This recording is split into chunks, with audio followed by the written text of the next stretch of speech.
So in this meditation about healing painful experiences, we'll use the fundamental way that your brain makes memories to actually shift the emotional tone over time of painful memories in a more comfortable and positive direction. Everybody has painful experiences. I definitely have had painful experiences. Maybe it's embarrassing moments in school as a kid, or repeated feelings of inadequacy in life, or maybe even intensely traumatic experiences as a child or an adult. Now, this meditation is no substitute, of course, for professional care for traumas or for a history of difficult experiences. But whether you're just dealing with kind of the normal range ups and downs of life, or even things outside that normal range, this meditation can show you a way to use the machinery of memory in your brain to shift the tone in a more positive direction. Let me explain how this works. When a memory gets made, only its key features get stored, not every single detail.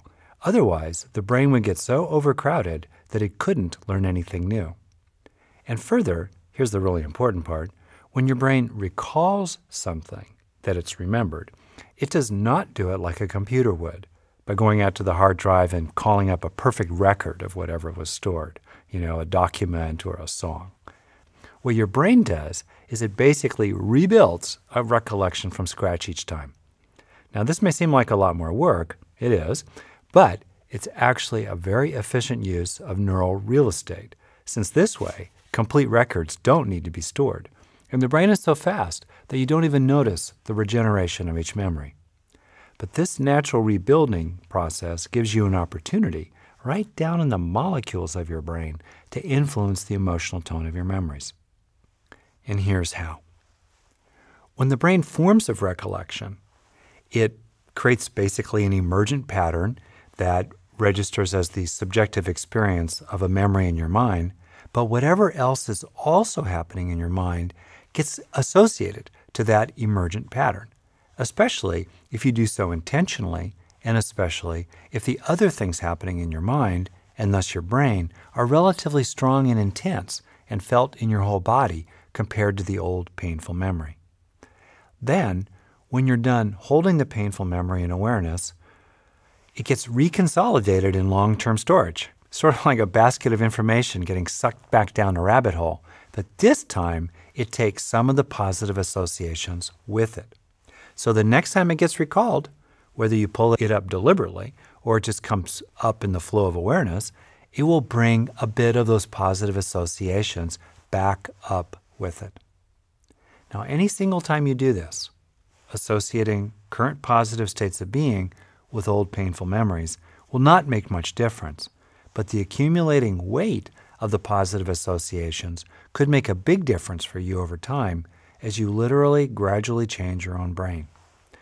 You're not trying to change or distort your memory of the events that occurred, but you are shifting the emotional reactions to those events over time in a more centered, confident, and peaceful direction. So let's try this. Now, the main purpose of the meditation is to show you how to use this method, but actually most of the time you'll just use it on the fly in daily life. If you're rolling through your day and something uncomfortable comes up, see if you can simultaneously bring up something else that would be positive and powerful to just kind of have it be in your awareness along with the old painful experience. It's not that you're not accepting the old painful experience as a fact and as it arises in the moment in your mind, but you're also trying to help yourself over time move things in a more positive direction. Now, in the meditation, I suggest you start with something kind of mildly painful, like blurting out the wrong thing at Thanksgiving, or maybe stepping on somebody's toe on an elevator. And of course, if at any time you start feeling uncomfortable or upset, please stop the meditation. As you get more experienced, you could work with more challenging material. And you could also emphasize certain positive themes that are really important for your own individual psychology. Themes of the current positive experiences you're bringing up to associate with the old painful ones. These current themes might include feeling relatively safe nowadays, or strong, or of worth, or loved.